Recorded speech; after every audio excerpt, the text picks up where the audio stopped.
Momento de la primera nota, entonces ahora estamos comunicados con Armando Río Pedre, el director ejecutivo del Centro de Investigaciones para el Desarrollo del Seguro. Armando, buenos días, un gusto estar conectado contigo en esta mañana. Buenos días, Fernando. Gracias por contactarnos y un saludo para vos y para toda tu audiencia. Muchísimas gracias. Bueno, queremos hablar o seguir hablando. Hicimos un resumen en el programa anterior de lo que fue este primer coloquio del CIDES, ¿no? Y si te parece, primero, para los que no conocen, contanos qué es el CIDES y cómo surge o cuándo surge este centro. Bueno, Fernando, muchas gracias por darnos la oportunidad de presentar al CIDES. Un poco, el CIDES surge como iniciativa e inspirado en la Asociación de Ginebra, que es una asociación de compañías de seguros que se constituyó en Europa en la década del 70, eh, como respuesta del mercado hacia algunas regulaciones que se estaban estableciendo en el mercado europeo. Ahí grupos de presidentes de compañías o CEOs de compañías constituyeron la Asociación de Ginebra, que es un poco la inspiración de lo que es el CIDES, porque yendo a lo que precisamente el CIDES representa, el CIDES está constituido por los principales ejecutivos de las compañías aseguradoras. Los socios de CIDES no son las compañías de seguro como sí lo son en las cámaras, que tienen otra función diferente a la de CIDES. Y el CIDE es constituido, como te decía, por los principales ejecutivos que vienen de diferentes vertientes, porque tenemos ejecutivos que vienen de compañías multinacionales, ejecutivos que vienen de grupos nacionales de seguros y también de grupos cooperativos. Entonces tenemos como las tres vertientes y las multirrámicas que hacen una representación de más del 50% del mercado y en alguna medida es una voz que se consolida y que tiene la pretensión de poder participar en la discusión de las políticas públicas, que tiene como objetivo primario la investigación y la capacitación. Y por esas razones que también se eligieron 4 verticales de trabajo iniciales, uno de ellos la litigiosidad que dio origen a nuestro primer coloquio que vos también estás ponderando. Pero tenemos además otros 4 verticales que tienen que ver con la carga impositiva, que tienen que ver con los temas climáticos. Y por último, el cuarto vertical que tiene que ver con todo lo normativo vinculado a lo que son las inversiones y el desarrollo del mercado de capitales y cómo se puede contribuir de ahí para que las inversiones que las compañías tienen puedan ser motor de desarrollo de la economía. Armando, lo decías, ¿no? El tema de lo que tiene que ver con lo legislativo, con el gobierno. Muy importante el acompañamiento que tuvo este evento con figuras relevantes. Quiero decir, a veces pareciera que el gobierno o el Estado acompaña un poco por compromiso y uno no ve las figuras relevantes o importantes, ¿no? Y acá realmente vuelvo a decir, desde un ministro de la Corte, ministros como el de Justicia, justamente estábamos hablando de litigiosidad, o sea, muy destacable lo que fue el acompañamiento en ese sentido. Sí, Fernando, la verdad que estamos en primer lugar agradecidos porque se pudo comprender o presentar los temas con la importancia que tienen. Estamos tratando o hemos presentado temas que tienen de relevancia no solo para el desarrollo del mercado asegurador, sino para el desarrollo de la economía en general. El problema de la litigiosidad es un flagelo que afecta por igual al seguro y al resto de actividades productivas. O sea que si nosotros tenemos la pretensión de que el país avance con la llegada de inversiones y demás, existe la necesidad de regularizar y de reconducir todo este proceso, porque gran cantidad de causas, por diferentes razones, porque los incentivos no son los adecuados, terminan tramitándose en juzgados, en tribunales, cuando se podrían resolver en vías administrativas.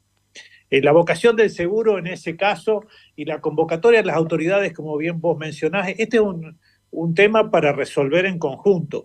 No solo participó el Poder Ejecutivo con la presencia del ministro de Justicia, el superintendente de seguros, por supuesto, también el secretario, el número 2 de Caputo, Pablo Quirno, que hizo un cierre muy interesante también.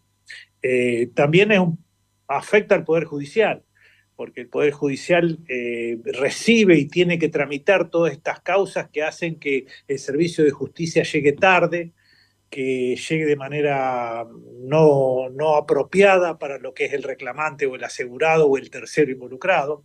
Así para mencionar un poco, Fernando, por ejemplo, el asegurado cobra el 45% de lo que es una sentencia judicial, el 55% se escurre entre honorarios de abogados, honorarios de peritos y otros. Entonces, al final, todo este sistema que se encuentra en marcha, que involucra en el caso del seguro más de 500.000 expedientes, en definitiva no termina siendo un beneficio para nadie, porque las compañías de seguro tienen que litigar porque a veces muchas de las demandas son aventuras judiciales que hay que seguir el trámite judicial porque no se pueden abordar en la faceta administrativa. La justicia tiene cargados sus tribunales con causas mientras los asegurados esperan o los terceros esperan por esa sentencia, y mientras tanto hay en el medio, hay que decirlo también, alguien que tiene beneficio de esto, que es, bueno, un poco lo que decíamos, la industria del juicio, que están involucrados ahí factores de poder que se ven favorecidos por ese statu quo.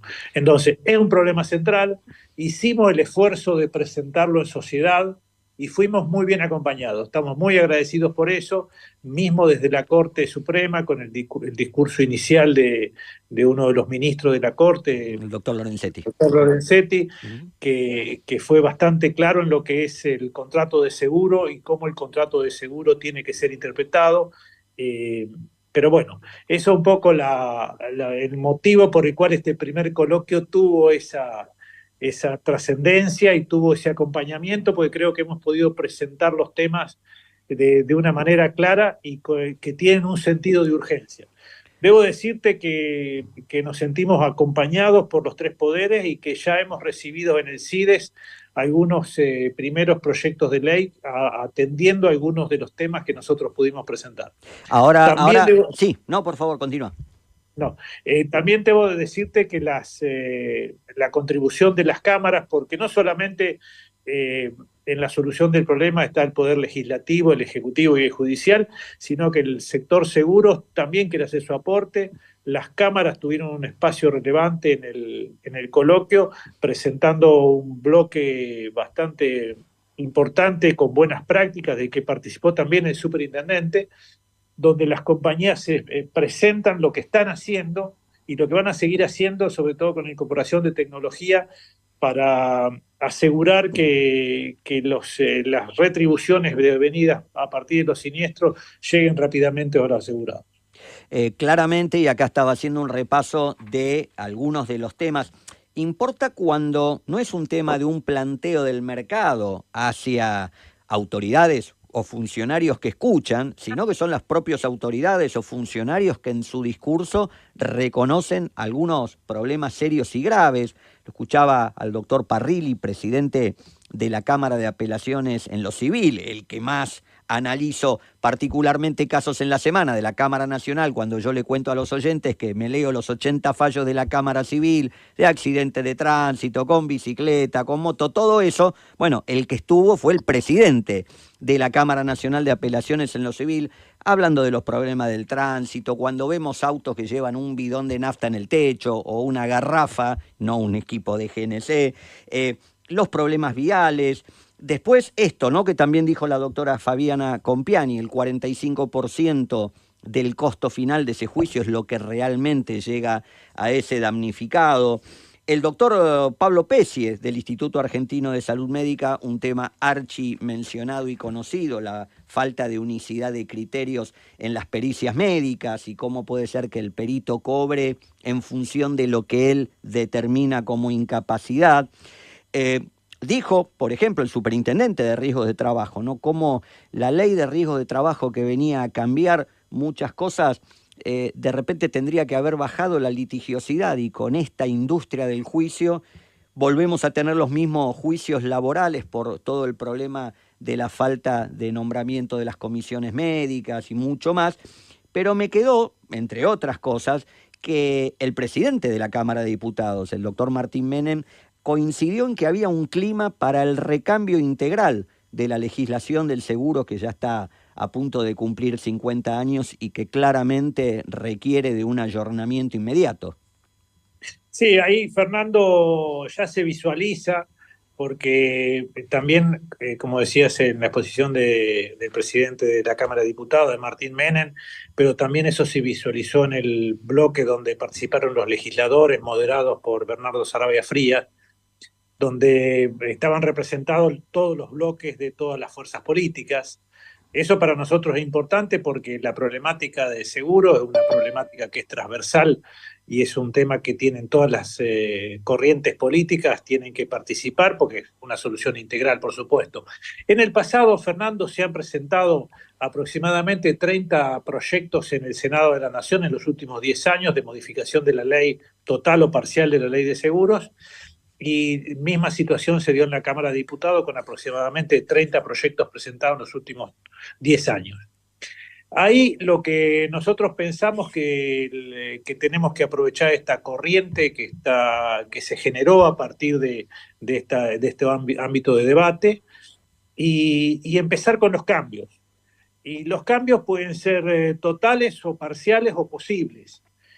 Nosotros tenemos, lo mencionó muy bien el presidente de la Cámara de Diputados, de los temas que son los temas más acuciantes, que tienen que ver con los incentivos que existen hoy para litigar, que son institutos que se han usado en exceso y que requieren alguna regulación. El beneficio de litigar sin gastos. Por ejemplo, el Instituto de Litigar sin Gasto, que está reconocido en el artículo 14 de la Constitución, y eso está muy bien porque toda persona que no tenga medios tiene que poder acceder a la justicia, pero ese es un beneficio que no puede usarse de manera ilimitada y que, como comentaba, se generen aventuras judiciales con reclamos muy elevados, donde al final habitualmente los únicos que terminan cobrando son los asesores o los abogados que promueven las causas. Y ahí lo que se está impulsando, lo mencionó el presidente de la Cámara de Diputados, es que este beneficio encuentre una limitación de que cuando la causa es rechazada, el actor tenga que hacerse cargo de sus propias costas. Seguramente eso limitaría mucho la situación de aventurarse en este tipo de situaciones con reclamos desmedidos, cuando después al final del camino el actor tenga que hacerse cargo de sus propias costas. Sí, sí. Seguramente habrá muchos profesionales que no van a querer emprender ese camino en la medida que no exista un reclamo que sea valedero y certero para llevarlo a la justicia. Armando, en el cierre contame un poco, visto lo que es el post, que esto no quede solo en una cuestión declamativa donde la gente te dice sí, estamos de acuerdo, hay que hacer esto, hay que hacer el otro, pero lo que viene después. Por lo pronto, un tema que lo venimos siguiendo ya desde antes de ser ministro a través de la intervención o el asesoramiento de una compañía, era impulsor de este tipo de cosas, ¿no? El doctor Cunio Libarona hablando de aumentar las penas contra los que realicen fraudes contra compañías de seguro, que esto tenga penas similares a lo que hay en otros países y además de ir por el recupero de los bienes obtenidos por este tipo de estafas, algo de lo cual estamos absolutamente de acuerdo. Sí, muy interesante el planteo del ministro de Justicia. Él tiene experiencia previa en su actividad profesional en esto, la mencionó en el coloquio. Ahí lo que nosotros pensamos y vamos a impulsar, por supuesto, es el fraude en seguro está demasiado naturalizado y no existen penas para quienes lo cometen, siendo que siempre se puede acceder a una probation que está demostrado que no ha mostrado cambios de conducta. O sea que el fraude definitivamente tiene que ser penado, que tiene que ir acompañado de políticas de concientización, donde se pueda comunicar claramente a la sociedad de las ventajas que el seguro tiene para la organización de una vida familiar o patrimonial o empresarial, que tenga una continuidad y que permita, porque los casos de fraude en definitiva lo que terminan ocurriendo o llevando es que el costo lo tiene que pagar la sociedad en su conjunto, porque la cantidad de fraudes la respuesta es que, bueno, hay que aumentar las tarifas de primas para poder cubrir esa situación. Entonces es algo que perjudica a toda la población o al conjunto de los asegurables. Así que nosotros vamos a apoyar esa iniciativa del ministro. Y en relación a tu punto, Fernando, de que esto no quede acá, de ninguna manera el CIDES se constituyó como una herramienta de ser, como te dije, influyente en las políticas públicas.